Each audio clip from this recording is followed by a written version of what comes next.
La science a ses règles, la politique a les siennes. Difficile de concilier les deux. Alors quand on y arrive, on devient un analyste politique de renom. C'est à peu près le cas de notre invité, le docteur Ambroise Luizon Essomba, qui est analyste politique. Il est notre client dans cette nouvelle production de Chassé Croisé. Bienvenue à tous.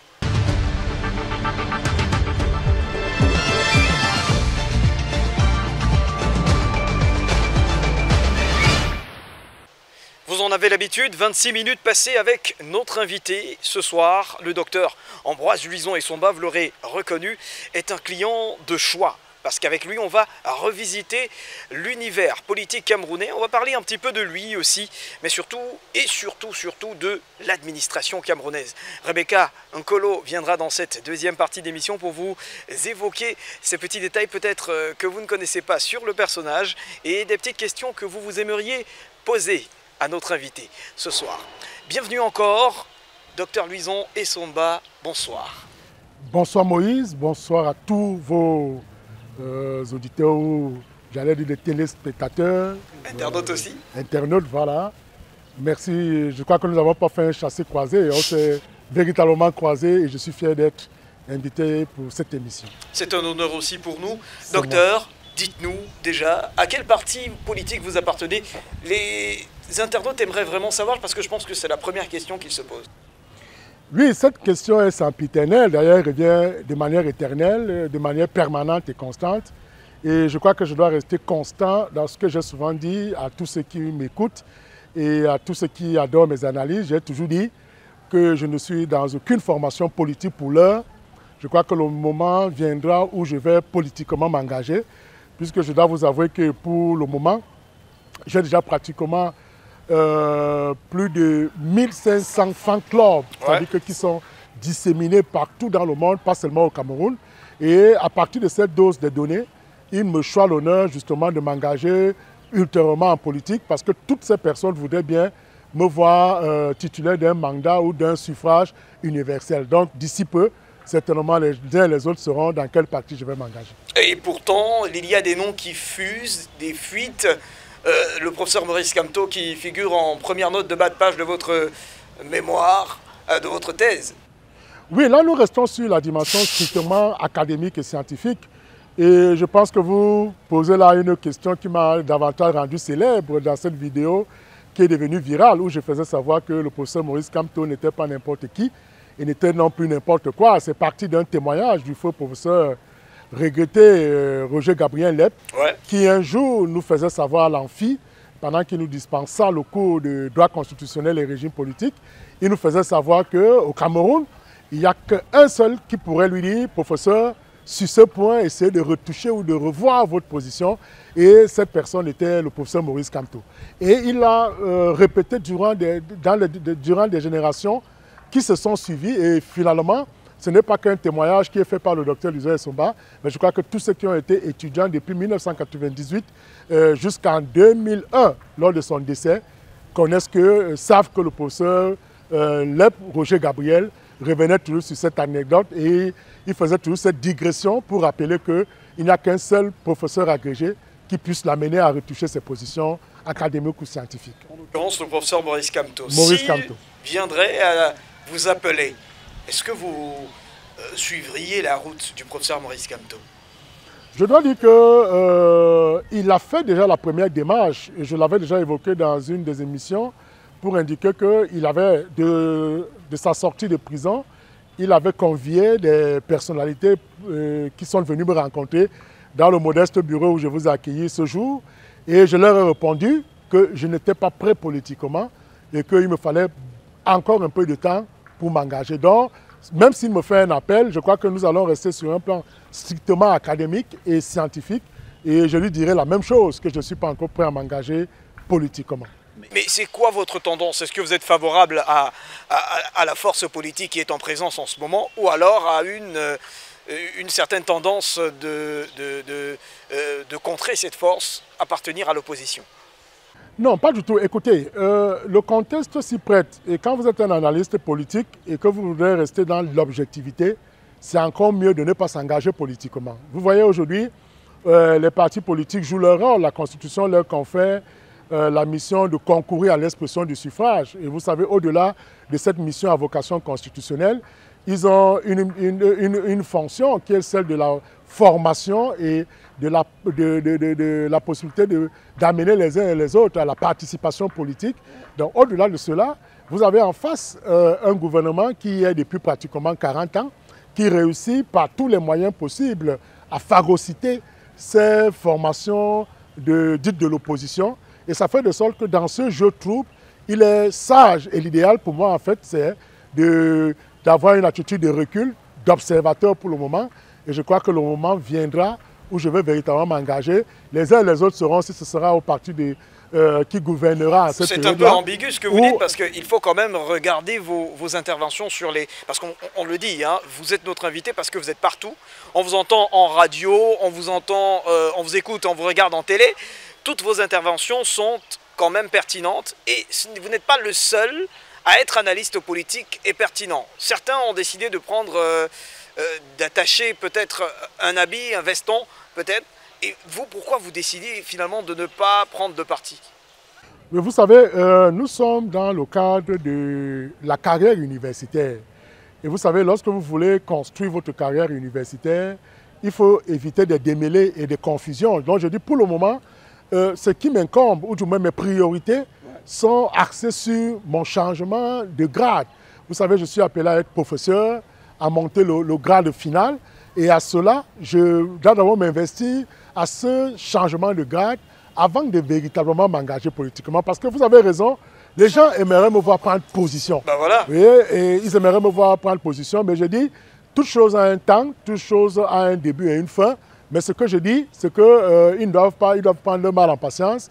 Ils me verront le moment venu. Mais comme je l'ai dit, la priorité pour l'heure, c'est de me consacrer à mon changement de grade qui me semble être un élément prioritaire, même dans le cadre non seulement de la carrière, mais aussi même dans le cadre politique. Permettez-moi d'insister, parce que vous parlez du côté administratif et du côté politique. Finalement, au Cameroun... Du côté académique. Enfin, à peu près. Oui. Politique aussi. Les deux, finalement, sont quand même de plus en plus liés aujourd'hui, parce qu'on le voit, tous ceux qui ont une tendance... à vouloir effectivement vous parler de progresser, grimper les échelons sur le plan académique, peuvent forcément associer à cela une vie politique, peut-être pour donner un coup d'accélérateur à cette carrière académique. Pourquoi vous ne le faites pas? Vous savez, Moïse, la question que vous posez, qui revient à répétition, traduit tout simplement le fait que aujourd'hui, il y a certains qui trouvent la possibilité de conduire les deux à la fois. C'est-à-dire que d'être engagé politiquement et de mener une carrière académique ou scientifique. Je dois vous avouer, c'est une très bonne chose. Mais vous venez de me présenter tout à l'heure comme un analyste politique objectif.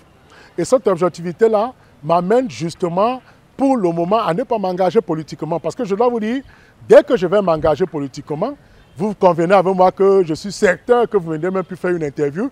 Parce que les uns et les autres vont estimer que désormais, avec l'engagement partisan, mes propos, mes analyses ne seront plus objectives et on va facilement me cataloguer soit comme appartenant du RDPC, soit comme appartenant du MLC ou du PCN ou de l'UNDP, ainsi de suite, ou du PCN.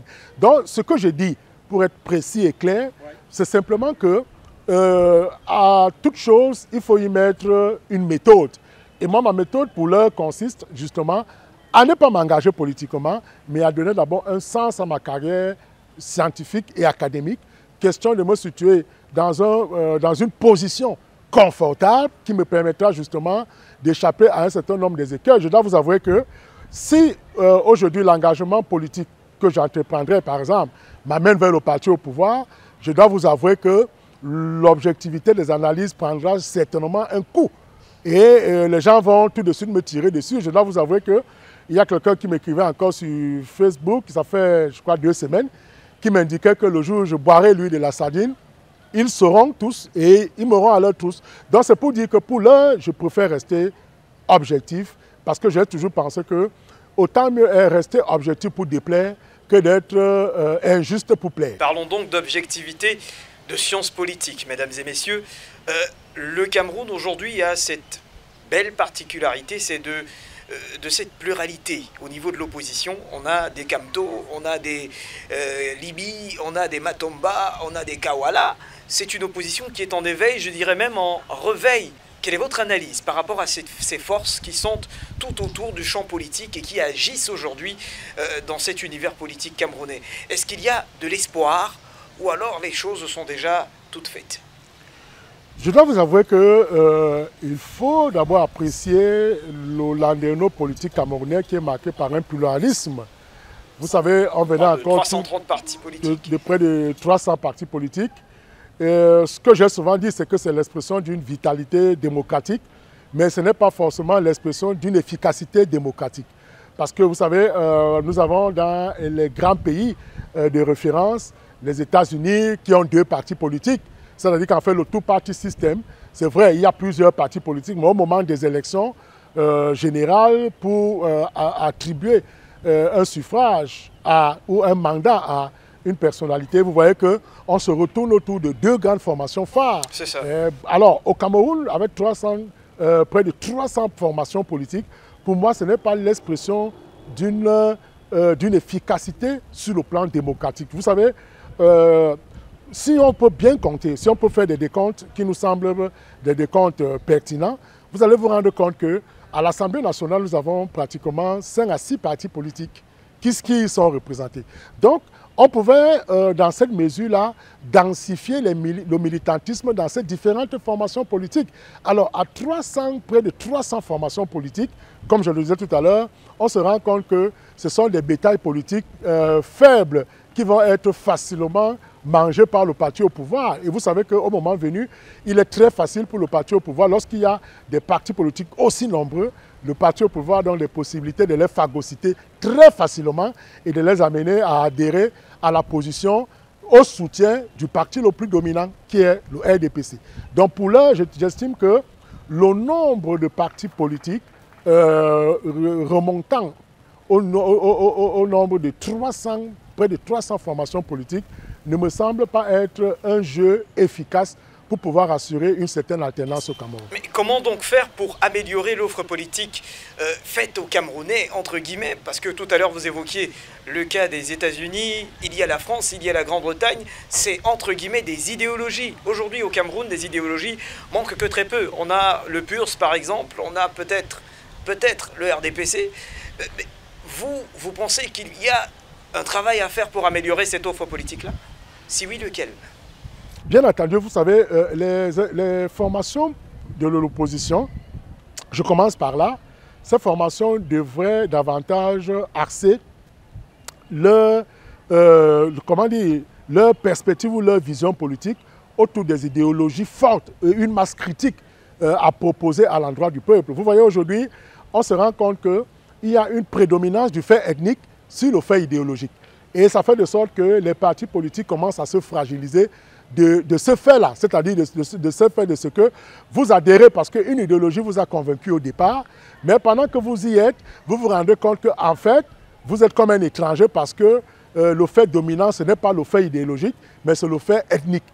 Vous savez, on peut l'évoquer, l'UDC par exemple, on l'a vu avec le décès de son leader, on a vu qu'un des membres influents de ce parti, M. Sambaka, s'est rapidement retiré parce qu'il s'est rendu compte que c'était un parti, et non pas idéologie, où on faisait valoir l'idéologie, mais un parti où le fait ethnique avait pu primauté sur le fait idéologique. Donc on peut l'évoquer. Maintenant, conservez avec moi que le parti au pouvoir aujourd'hui, comme tout parti politique qui conserve le pouvoir, veut y demeurer. Et écoutez, c'est pourquoi vous retrouvez que vous avez des partis de l'opposition, en fait dites de l'opposition, mais qui sont alliés au parti au pouvoir.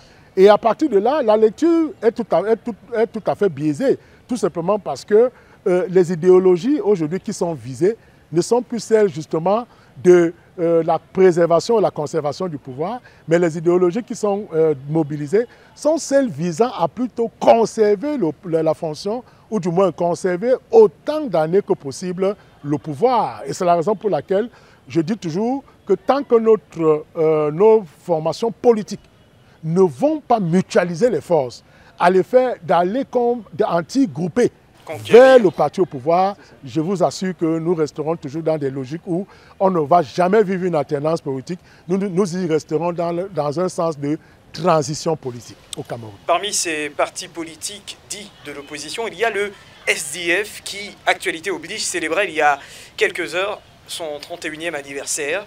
C'est un parti qui, vous pensez, qui est en train de mourir, ou bien c'est un parti qui a encore de l'espoir? Parce que là, finalement, les observateurs sont sceptiques.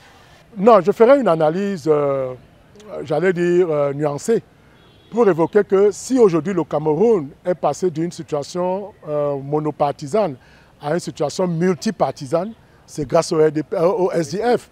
Si aujourd'hui le Cameroun peut se targuer d'être un État démocratique, c'est toujours grâce au SDF. Regardez, on se rappelle que le SDF a joué un rôle important, même dans la mise en place des structures qui sont celles-là qui s'occupent du jeu démocratique au Cameroun. Vous savez qu'on est passé d'ONEL 1 à ONEL 2, nous sommes passés de l'Observatoire national et aujourd'hui nous sommes à Elections Cameroun. Je pense que toutes ces évolutions structurelles peuvent rentrer dans le crédit du SDF. Bon, maintenant, on doit évoquer une chose. Vous savez que depuis le choix de Joshua aussi comme candidat à la présidentielle de 2018 et surtout avec le retrait stratégique politiquement du leader Ni John Fundi, on se rend compte que le parti connaît de plus en plus des guéguerres internes. On sait la guéguerre qui sévit aujourd'hui entre deux honorables, l'honorable Nietzsche et l'honorable Joshua aussi. Tout simplement parce qu'il y a un problème lié à la succession du leader Ni John Fundi qui a déjà annoncé son retrait stratégique de la chose politique. Donc, vous avez vu qu'on a eu toujours dans le SDF des départs importants tels que ceux de Kawala, on a eu le départ de Elim Bilobé, on a eu le départ de Célestin Jamen. Vous voyez qu'au sein des partis politiques, à un moment donné, il peut y avoir des idées, il peut y avoir des manifestations de frustration. Il peut aussi avoir que l'usure du temps qui ne vous a pas permis d'atteindre un certain nombre d'objectifs peuvent vous amener justement à jeter les chines, à ployer les chines. Mais docteur, c'est une opposition frustrée finalement, vous le dites. On le voit avec le SDF, on a pris l'exemple. Il y a l'UPC, par exemple, où ça ne marche pas vraiment fort. On a aussi d'autres partis politiques qui se tiraillent entre eux. Est-ce que ça ne fait pas le jeu, finalement, du parti au pouvoir? Bien entendu. Écoutez, quand la bergerie est désordonnée, facilement le lion y entre. Vous voyez, pourtant, si la bergerie est unie, la bergère signalera, une des bergères au moins va signaler la présence du lion. Donc c'est pour dire que le parti au pouvoir profite justement de cette dissension interne pour véritablement les apprivoiser, pour véritablement les phagocyter, afin que les partis qui comprendront qu'il faut rapidement s'associer au parti dominant pour pouvoir avoir, un espace réconfortant. Nous avons l'exemple du président du PADEC, voilà, Jean de Dieu Momo. Exact. Vous avez vu, qui est au départ farouche opposant, le FSNC par exemple du pouvoir en place, voilà, du FSNC, mais qui est devenu, qui a commencé par dîner avec le parti au pouvoir, au point où jusqu'ici, on se rend compte qu'il en est un fervent défenseur. Donc c'est pour dire quoi? Je revenais sur le cas du SDF pour indiquer que l'autre penchant, puisque je vous ai dit que je faisais une analyse nuancée, l'autre penchant, c'est quoi? C'est que si le leader Ni John Fundi ne fait pas attention, c'est-à-dire ne remobilise pas les troupes, ne reconstruit pas, ne ramène pas ses enfants autour d'une table de la négociation, je suis certain, je ne lis pas dans une boule de cristal, mais je reste certain que ce parti n'aura pas le bel avenir devant lui. Parce que vous savez déjà que le SDF a perdu sa position de leader comme parti comme cette masse critique du pouvoir en place. Et c'est un rôle qui a déjà été pris par une autre formation politique que je peux citer, qui est le MSC, aujourd'hui, qui semble jouer le rôle que jouait le SDF d'antan. Donc c'est pour dire que si rien n'est fait dans le sens de la remobilisation des troupes, c'est un parti qui serait, à mon sens, voué à l'échec. Mesdames et messieurs, merci de continuer à nous suivre en direct sur nos plateformes YouTube et Facebook. Vous êtes sur For You Télévision. Entretien ce soir dans Chassé Croisé avec le docteur Ambroise Luison Essomba. Avec lui, on décortique l'actualité nationale, mais surtout, on comprend l'univers politique du Cameroun. À venir tout à l'heure, Rebecca Nkolo, dans moins d'une dizaine de minutes, elle reviendra ici pour vous présenter à peu près ces petits éléments sur le docteur que vous ignorez, ou du moins on essaiera de les comprendre avec elle. À venir aussi, la question en rapport avec la Covid-Gate. Tout de suite, parlons de l'actualité. Elle est en rapport avec les récentes nominations, docteur. Elles vous ont quand même marqué. Il y a quelques connaissances, beaucoup de transactions, notamment au niveau des facultés juridiques et politiques au Cameroun, le professeur Jean Gatsi notamment, le professeur Aboya Manassé, le professeur Modi Koko Bébé, Henri Désiré. Ça, c'est un jeu politique qui encourage finalement l'alternance, parce qu'on le voit depuis plusieurs années, il y a des secteurs qui bougent au niveau des nominations. Le secteur de l'enseignement supérieur est essentiel. Vous savez, l'enseignement supérieur est dynamique en termes de reproduction de son personnel. Vous savez, il n'y a pas une administration qui va très vite comme l'université. Monsieur Moïse, vous pouvez diriger votre étudiant en Master 2 comme c'est le cas de l'heure. Je sors d'une soutenance. D'ici 3 ans, il soutient une thèse de doctorat et peut-être l'année qui suit fait une agrégation et il devient votre chef. Donc, vous savez, l'enseignement supérieur va très vite. Et c'est la raison pour laquelle, comme vous l'avez peut-être si bien souligné, ici, là, tout bouge et beaucoup de choses changent. Et comme vous l'avez également dit avec pertinence, nous avons accueilli avec beaucoup de joie la nomination, par exemple, de monsieur le professeur titulaire Aboya Manassé, qui était premier conseiller technique du ministre de l'Enseignement supérieur, qui se retrouve aujourd'hui vice-recteur chargé du contrôle interne de Yaoundé 1. Vous avez le professeur Henri Désiré Modi Koko Bébé, qui a été pendant 8 ans doyen à la faculté des sciences juridiques et politiques à Tchang, qui revient à sa alter ama, c'est-à-dire que à sa terre d'origine. À sa terre natale, c'est-à-dire que, comme on doit le dire, c'est-à-dire qu'à l'université de Douala, où il a été doyen pendant beaucoup d'années, je crois pendant pratiquement aussi 8 ans. Et il nous revient comme secrétaire général de l'université de Douala. Vous avez le professeur Guillaume Ekambi, qui était chef de département de sciences politiques, qui monte lui aussi au rôle de vice-recteur ici à l'université de Douala.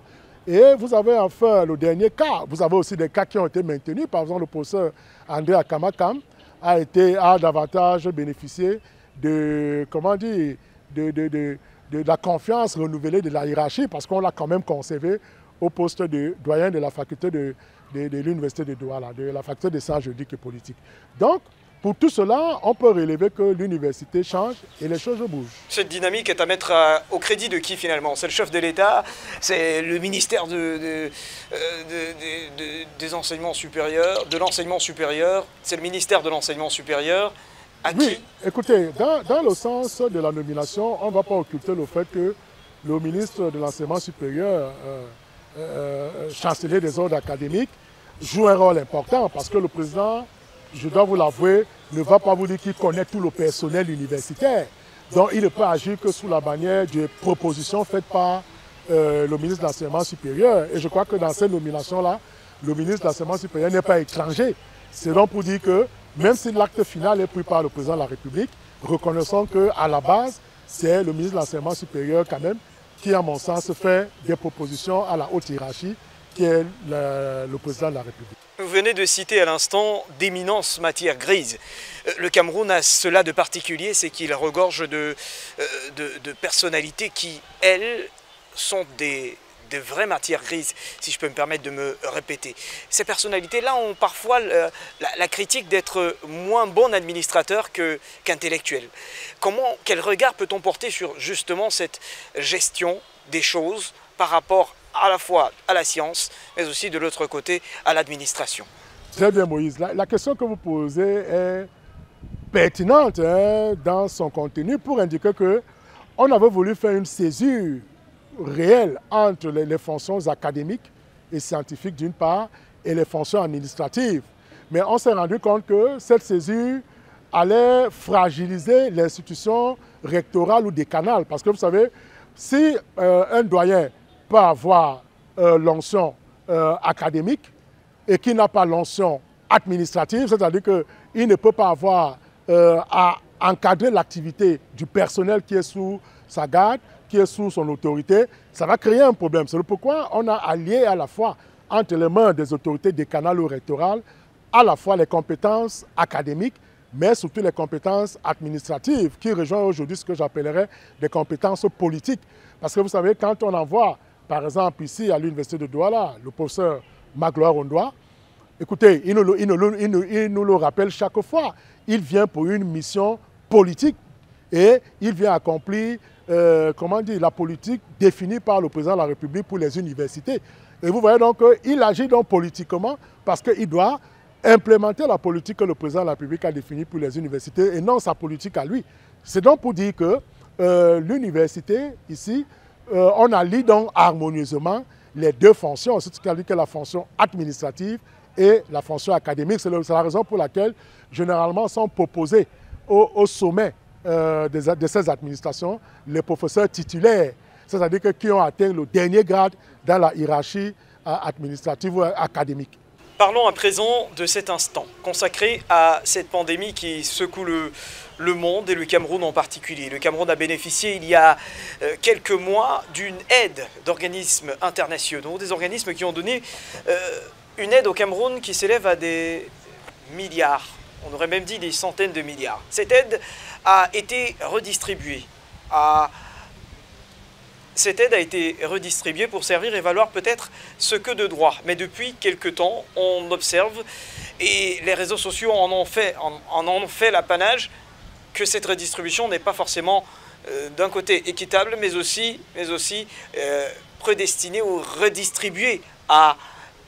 Cette redistribution n'est d'abord pas équitable, mais aussi destinée aux éléments finaux, finalement, qui lui étaient prédestinés à la base.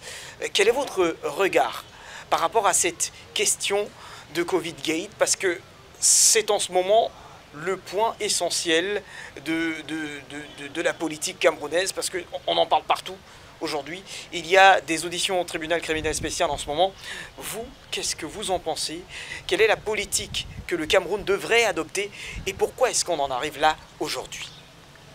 Monsieur Moïse, le Cameroun traverse un des moments les plus critiques de son histoire, surtout en termes de la gouvernance, surtout en termes de la gestion des ressources financières, surtout en termes de respect de la chose publique.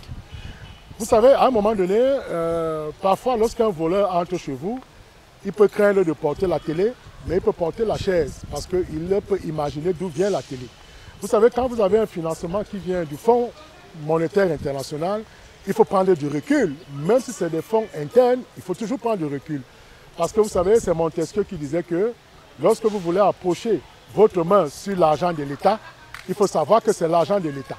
Donc approchez la main de manière tremblante et non de manière vigoureuse. On se rend bien compte qu'au Cameroun, l'argent public ou bien les recettes publiques de l'État sont, comment dire, un argent facile à prendre. Vous voyez, vous avez 180 milliards qui sont destinés pour la lutte contre le Covid au Cameroun. Et vous avez des Camerounais qui trouvent bon et utile de détourner cet argent à des fins personnelles. Bon, pour l'instant, il n'y a pas de preuve de détournement, pour l'instant. Non, écoutez, ils sont dans une phase, c'est vrai, de culpabilité, c'est vrai, il y a la présomption d'innocence. Il y a la présomption d'innocence, mais déjà, les preuves sont tellement accablantes que nous espérons qu'avec le principe du contradictoire, nous sommes là dans la catégorisation des infractions, nous sommes là dans l'infraction des crimes, l'infraction criminelle. Oui. Et techniquement, ça s'appelle une atteinte à l'ordre public économique. C'est plus grave que les marches pacifiques. Parce que quand vous voyez quelqu'un qui, à lui tout seul, peut détourner 4 milliards, mais ça construit 2 universités au Cameroun. Ça construit des établissements au Cameroun. Monsieur Boïse, vous vous rendez compte que nous sommes obligés de faire des TD dans un même gymnase, avec près de 8 à 10 groupes, exact, dans le même gymnase. Pourtant, on a des problèmes, comme on le vit là, il y a de l'argent qui est mis, mais les Camerounais se contentent à les utiliser à des fins personnelles. Donc moi je pense que le président de la République doit trouver là une occasion idoine pour sévir. Je crois que les occasions ont souvent peut-être trop manqué parce que les preuves n'étant pas suffisamment accablantes, mais là, le président de la République doit revenir sur ces concepts forts. Rigueur et moralisation. Vous savez, les gens ont transformé ces concepts en des concepts comiques, oui, et dérisoires. Je vole avec rigueur et je mange. Celui qui parle, je le moralise. Donc, c'est pour dire qu'il y a là une nécessité pour les Camerounais de comprendre que lorsque un argent est destiné pour les soins, pour les questions, pour une guerre sanitaire aussi sérieuse que le Covid-19, c'est quand même inimaginable que les gens trouvent toujours le bon moment de s'épaissir les poches. Donc, le Covid-Gate, à mon sens, vient mettre au goût du jour la question de la gouvernance au Cameroun et surtout la lutte contre la corruption qui est devenue, qui atteint, à mon sens, des propositions endémiques ou des propositions inquiétantes. C'est peut-être le gate de trop, si on peut dire comme ça, si on peut dire ça comme ça. Docteur Ambroise Essomba, où est-ce que, jusqu'où, et je pense que c'est la question que le Camerounais moyen se pose aujourd'hui, jusqu'où cette histoire peut mener les Camerounais? Jusqu'où on va aller avec cette affaire de Covid-Gate? Je dois vous avouer que c'est une question brûlante. Et s'il faut sévir, ben voilà, s'il faut sévir, jusqu'où il faut sévir aussi? Brûlante tout simplement parce que, vous savez, les Camerounais formulent des attentes, ont soif de voir la justice se manifester. Et quand on dit voir la justice se manifester, c'est que ce ne soit pas une justice à deux poids, deux mesures. Ce soit une justice équitable, ce soit une justice qui frappe tous ceux-là qui ont plongé dans le frigo de l'État. C'est-à-dire qu'en prenant les ressources financières de l'État au détriment de l'intérêt général. Et tout ce que le Camerounais attend, c'est de savoir que ces sommes qui ont été détournées, par exemple, puissent être retournées dans nos caisses. Parce que l'emprisonnement aujourd'hui, je dois vous avouer, Moïse, à mon analyse, ne me paraît plus des choses qui puissent davantage satisfaire le citoyen lambda. Le citoyen lambda ne voulait pas savoir que M. Essomba a détourné 10 millions et il est mis en prison pour les 10 millions et sans pouvoir les rembourser. Non. Ce qui plaît aux Camerounais aujourd'hui, c'est de savoir qu'on a établi votre culpabilité et vous avez procédé à la restitution des sommes dues. Du corps du délit. Et c'est ce qu'on attend. Moi, les emprisonnements, à mon sens, n'apportent rien au développement du Cameroun. Ce qui importe pour le Cameroun, c'est de savoir que tous ceux qui ont détourné l'argent de l'État puissent les rembourser et qu'on les laisse même libres. Mais maintenant, à cette liberté, qu'on leur retire toutes les fonctions administratives, politiques qui leur sont dues. C'est une affaire à suivre et on en parlera dans nos prochaines éditions de Chassé Croisé, certainement avec de nouveaux invités, jusqu'à ce que la culpabilité forcément de X ou de Y soit établie dans cette gestion du Covid-Gate. Mesdames et messieurs, merci de nous suivre dans cette émission de Chassé Croisé. La suite, c'est avec Rebecca Nkolo.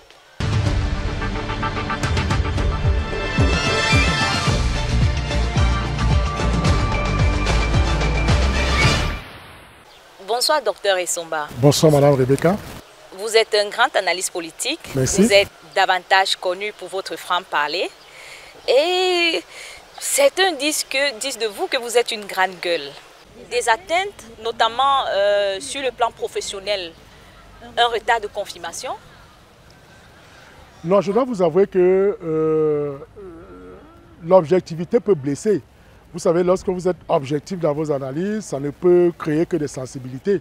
Mais ce que je dois vous dire, c'est que pour le moment, au niveau des représailles professionnelles, je n'en ai pas encore reçu. Ce que je peux peut-être vivre, c'est que je ne suis pas très aimé de mes collègues, ça il faut l'avouer, mais pas tous. Il y a certains qui m'accompagnent tous les jours et qui me félicitent chaque fois que je fais une sortie médiatique. Bien, il y a d'autres qui gardent le silence. Certains aussi peuvent à un moment donné vous manifester des petits signes de jalousie. Mais je reste serein dans mes bottes et je ne me prends pas la tête. Ce que je cesse toujours faire, c'est de garder l'humilité, le sens de l'humilité et surtout le sens du respect d'autrui. Donc je n'ai pas de la grande gueule, je suis plutôt objectif et c'est ce qui peut à un moment donné gêner les uns et les autres. Une longue attente dans la confirmation, peut-être un ouf aujourd'hui? Oui, un ouf aujourd'hui parce que, vous savez, avec les uns et les autres commencent à comprendre. Par exemple, j'ai eu le prix donné par une radio de la place comme meilleur analyste politique et je suis nominé dans un autre média concurrent. D'ici le 26 juin, ce sera connu. Vous voyez qu'à partir de là, les collègues commencent à comprendre que ce n'est pas une affaire du docteur Essomba, c'est une affaire d'un collègue d'une université qui peut-être se trouve en concurrence avec les collègues des autres universités. Donc il faut tout faire pour accompagner le collègue parce qu'entre nous, il n'y a pas de concurrence. Quand j'ai eu le prix du meilleur analyste politique, c'est le prix des enseignants de l'université de Douala. Ce n'est pas le prix d'un enseignant de l'université de Ngaoundé, en commande de Tchang ou de Soie. Donc c'est pour dire que les uns et les autres devaient comprendre que même le passage à la télévision relève d'un don. Parce que ce ne sont pas tous les collègues qui ont ces facilités à pouvoir passer le message. C'est peut-être la raison pour laquelle les autres vont estimer que j'ai une grande gueule, parce que je dis les choses comme je pense et je pense toujours ce que je dis. Parlant justement de ces collègues, quels sont vos rapports aujourd'hui avec, au regard de tous ces prix? Avec les collègues aujourd'hui, la situation s'est davantage tempérée. Vous savez, c'était un peu tendu au début, mais au fur et à mesure, disons à mesure que le temps passe, le temps étant bon conseiller, avec les collègues, ça commence à y aller. Mais je fais beaucoup plus attention parce que vous savez, il faut faire attention. Quand le lion vous sourit, c'est qu'il s'apprête à vous dévorer. Donc, il faut être toujours, prendre du recul, ne pas se prendre de la grande tête, respecter les collègues et c'est ce que j'essaie de faire au quotidien. Vous avez noté tout à l'heure, dans votre intervention avec Moïse, vous avez parlé du manque criard des infrastructures ici à l'université de Douala. En faites-vous souvent des propositions? Oui, vous savez, on ne peut pas se lancer dans des investissements si on n'a pas de moyens financiers. Et aujourd'hui, je dois vous avouer que nous avons une très bonne nouvelle. Le Premier ministre venait de signer un décret d'une banque de la place qui alloue 2 milliards de francs à l'université de Douala pour la construction des infrastructures. Vous savez, une université n'est rien sans infrastructure. C'est ce qui peut justifier qu'aujourd'hui, nous avons cette demande criarde. J'évoquais tout à l'heure le fait que vous ne pouvez pas faire un TD de 6 ou 8 groupes dans un même gymnase. C'est-à-dire qu'en termes même d'élégance, il y a quelque chose qui ne va pas. Donc j'estime que le problème de l'infrastructure est criard et que le nouveau recteur, le professeur Magloire Ondoa, qui est un homme d'action, va certainement nous, à partir de la dotation de 2 milliards que nous avons reçue, il va certainement nous offrir de belles infrastructures pour la postérité de l'université de Douala. À côté de toutes ces analyses, on a bien évidemment envie de savoir qui est finalement le docteur Louison Ambroise Essomba. Oui, je suis docteur Ambroise Louison Essomba, je suis camerounais. Je suis de père, enfin je suis Mbamois. C'est la maman qui est du sud, le père est du centre, du Mbam. Et je suis, j'allais dire, le troisième d'une fratrie de 22 enfants. Et bon, j'ai fait toutes mes études à l'université de Douala, en fait mes études supérieures. J'ai entré à l'université de Douala ici en 1998. J'ai fait tout le parcours ici jusqu'à l'obtention du doctorat PhD que je soutiens le 18 décembre 2012 ici à Douala. Joli parcours, forcément marié? Oui, je rencontre mon épouse étudiante en 2016 et on se marie en 2017. Donc je n'ai pas perdu le temps. Un an plus tard, j'ai reconnu ses qualités et ses défauts et j'ai décidé de la prendre pour épouse. Cela se voit que c'est une très grande dame de par votre tenue. On vous a très souvent vu dans d'autres plateaux, vous êtes toujours bien mis. C'est le choix de madame? Oui, et je dois vous l'avouer, mon époux ne me laisse pas sortir n'importe comment. D'ailleurs, elle me le rappelle tous les jours. Tu es déjà un homme public et il ne faudrait pas que, même quand tu vas faire le sport, que je te laisse aller n'importe comment. Donc, elle a toujours un regard vif sur mon vestimentaire et surtout que parfois, à un moment donné, c'est elle qui choisit les couleurs. Un peu comme ce matin, la couleur du rose, dedans, c'est son choix. Ah oui. Donc, nous arrivons presque à la fin, mais il y a une question qui taraude mon esprit, c'est-à-dire, j'aimerais avoir votre point de vue, peut-être un regard sur l'après-BIA. L'après-BIA sera très compliqué si lui-même ne prend pas le soin d'aménager son départ. Parce que si le président n'aménage pas son départ, l'après-BIA sera très compliqué. Le Cameroun vivra des moments de tension, des moments de révolution, des moments de règlement de comptes, des moments de, j'allais dire, plus de règlement de comptes, mais des moments où vous verrez que l'ordre public sera totalement en frein parce qu'il y aura non seulement les montées identitaires, mais des règlements même sur le plan tribal. Et je pense que le président de la République doit tout faire pour aménager une sortie louable et d'arranger les choses avant qu'elle ne se gâte après son départ. Et que pensez-vous du mouvement des franquistes? Pour ma part, Bria pressenti comme successeur. Écoutez, pour ma part, c'est un mouvement qui, à mon sens, est un épiphénomène. Vous savez, notre constitution est claire sur les mécanismes de succession ou de vacances au Cameroun. En cas de départ volontaire du président, d'une démission volontaire, d'un décès subit ou d'un empêchement définitif, la Constitution dispose que le président du Sénat assure l'intérim, même si l'expression assurer l'intérim n'est pas la bonne, qu'il soit technique, c'est assurer la suppléance. Parce que quand on assure l'intérim, on achève le mandat. Or ici, on dit assurer l'intérim, donc le constituant s'est trompé sur les expressions suppléance et intérim. Donc, il assure l'intérim pour rester dans la logique de la Constitution. Il a 60 jours au moins et 120 jours au plus pour organiser les élections. Mais maintenant, écoutez, Franck-Emmanuel Biya est camerounais. Nous sommes dans une république. La république a la chose de tous, qui appartient à tous. Si sur le plan, peut-être sur le plan républicain, on peut dire que ça peut causer un problème parce qu'on aura l'impression d'être dans une monarchie républicaine ou dans une république monarchique parce que ce sera du père au fils. Mais sur le plan démocratique, ça ne pose aucun problème s'il est élu par un choix direct du peuple et que le jeu politique soit transparent et juste et sincère. À mon sens, il n'y a pas de problème pour sa candidature. Merci, docteur, de vous être prêté au jeu. Ça a été un plaisir. Moïse.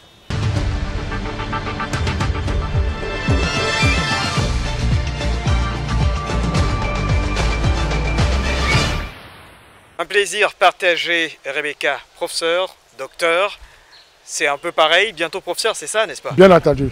On l'espère, c'est dans un an. Dans un an, s'il plaît à Dieu. Le docteur Ambroise Luizon et Somba étaient notre invité dans cette nouvelle édition de Chassés Croisés. Merci, mesdames et messieurs, d'avoir réagi sur nos plateformes Facebook et YouTube. Vous nous retournez la politesse. C'est un honneur. On va se retrouver la semaine prochaine pour une nouvelle édition et de nouveaux plateaux de Chassés Croisés. À très vite.